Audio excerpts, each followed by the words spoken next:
Alam mo, hindi naman kita pinipilit maniwala. Di rin ako nandito para manalo sa argumento.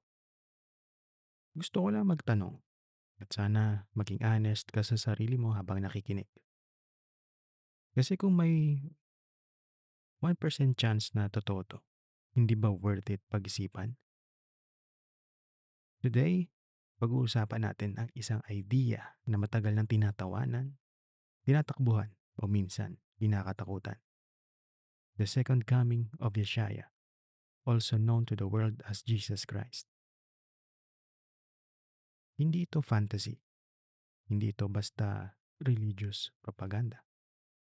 Lalong hindi ito usapan ng good vibes lang.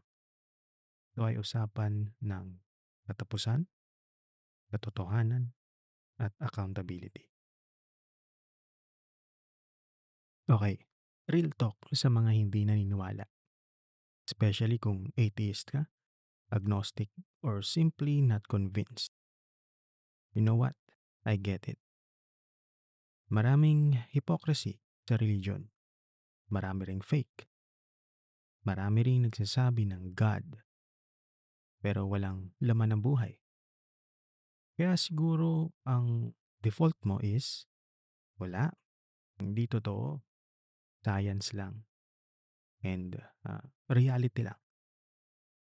Pero tanong ko, are you sure? Sigurado ka ba? Hindi feeling sure? Hindi comfortable ka lang sa idea? I mean, sigurado ka ba talaga? Kasi kung mali ka, the consequences are not small. Pero ano ba talaga ang second coming? Let's simplify this. Ang sinasabi ng Christianity ay ganito.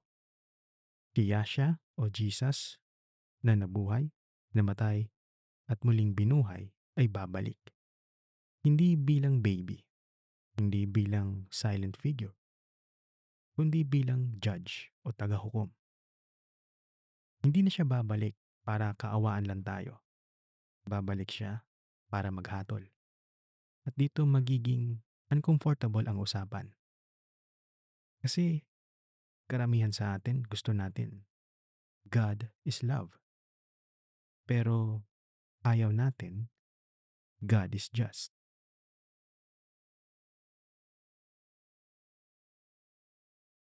Bakit ayaw ng tao sa idea to? Let's be honest. Hindi issue kung totoo o hindi. Minsan, ayaw lang natin tanggapin. Bakit? Kasi kung may babalik na judge, ibig sabihin, may tama, mali, may accountability, at may consequences.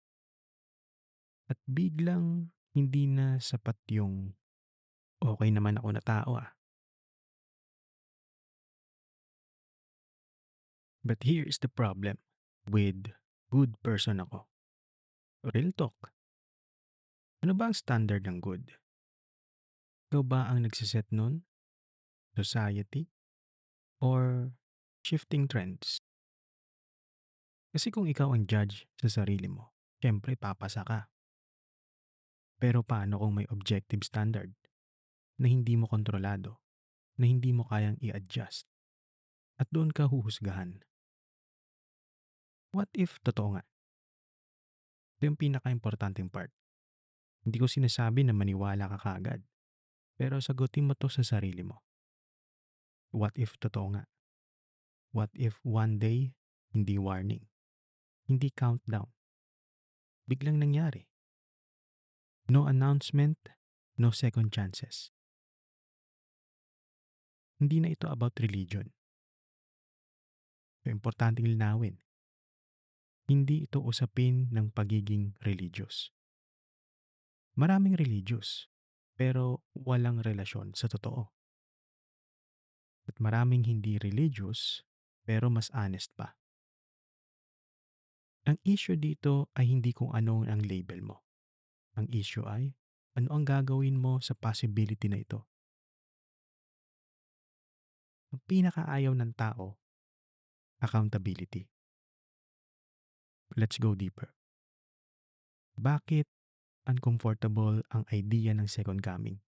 Kasi ibig sabihin, lahat ng ginawa mo, kahit sikreto, lalabas. Hindi sa social media, hindi sa court, kundi sa harap ng isang judge na hindi mo maloloko. Pero may twist. Hindi ito yung madalas maintindihan. Hindi lang ito tungkol sa judgment. May offer din. Ano yun? Grace. Meaning, kahit hindi ka perfect, may paraan para hindi ka makondem. Pero hindi mo pwedeng i-ignore habang buhay. Why wait? Kung totoo ito, bakit ipagpapaliban? Ano hinihintay mo? Proof? Sign? Perfect timing? What if ang reason kung bakit wala kang proof ay dahil ayaw mo talagang maniwala? Honest check. Hindi kita pipilitin, pero tanungin mo sarili mo ngayon. Open ba ako sa possibility na may mas mataas na truth? O sarado na ako kahit walang full evidence? Kasi magkaiba yun. The return. Imagine this. Imagine mo lang, isang ordinaryong araw tulad ngayon. Walang warning tapos biglang everything changes. Hindi mo na makokontrol ang oras. Hindi mo na mababalikan ang past. At ang tanong na lang ay, ready ka ba? Hindi takot, kundi reality. Hindi ito pananakot. Ito ay possibility. At ang mature na tao, hindi tinatakbuhan ang possibility. Pinag-iisipan niya.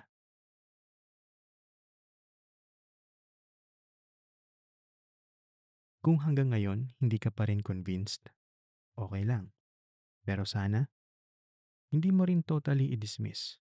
Kasi kung mali ako, wala akong mawawala. Pero kung mali ka, malaki ang kapalit.